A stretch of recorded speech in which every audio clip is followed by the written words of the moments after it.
It seems you can hear it coming for miles, with no hills to block the sound, where Texas and New Mexico come together up in the Panhandle. The train track is the state line, plus the dividing line between two time zones and two towns. On the Texas side, Farwell is the county seat, and yet its historic courthouse is tucked far off the main road. There's no courthouse square to speak of. It's a quiet park-like setting with giant elm trees planted more than a century ago. Over the years, people in Farwell have grown fond of a brief, temporary visitor to the courthouse lawn. Or actually, dozens of visitors who travel all the way from South America annually to this one spot to build their nest and raise their young. These small, slender birds of prey are known as Mississippi kites, even though their migratory journeys start in the Amazon jungle and end up here in the Palmer County Courthouse Park.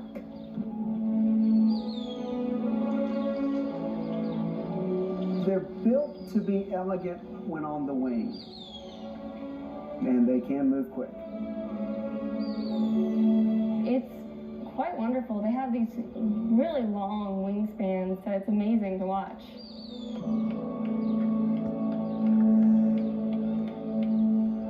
That's a nice sunrise.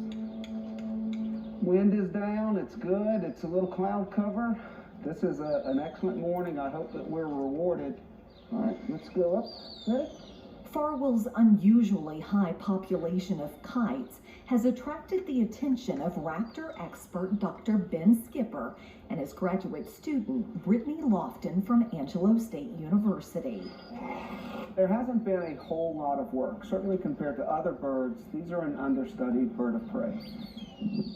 We try to set up our trapping equipment as early as possible. These guys are just fine. When we say trapping, what we mean is actually netting.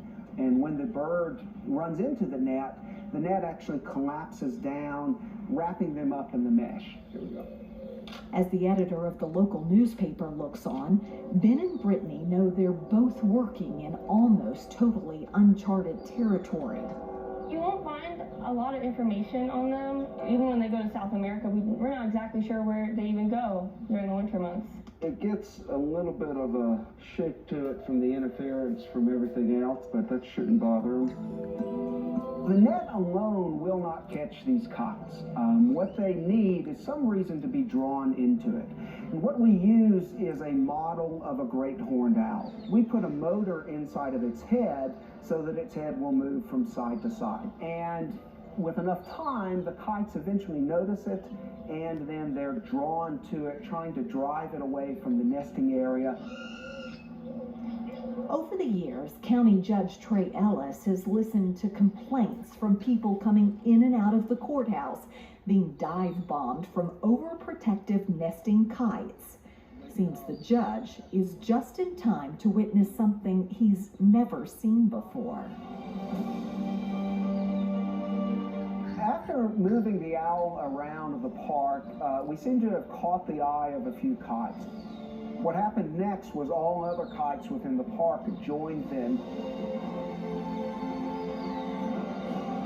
It's remarkable to see these kites so low and right over the tops of the trees, but it is very remarkable to see them all gathering together to attempt to drive this predator from the nesting area. When it filled up with all those kites, it was amazing. It's awesome to watch. As tempting as it is to watch the aerial display, it's the net Ben and Brittany must focus on. You see, kites have somehow eluded scientists over the years, as the compact dive bombers are extremely difficult to capture. The odds are stacked against these two researchers of catching even a single kite. Months of planning, though, can come down to a single split second.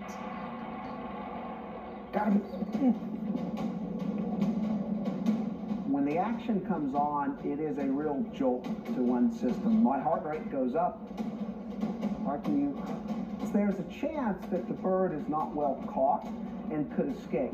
And we want to be at the net as soon as possible. Yep. Remember when I said it was quick? It's quite wonderful. It's really an adrenaline rush. Yep. Okay. You got me.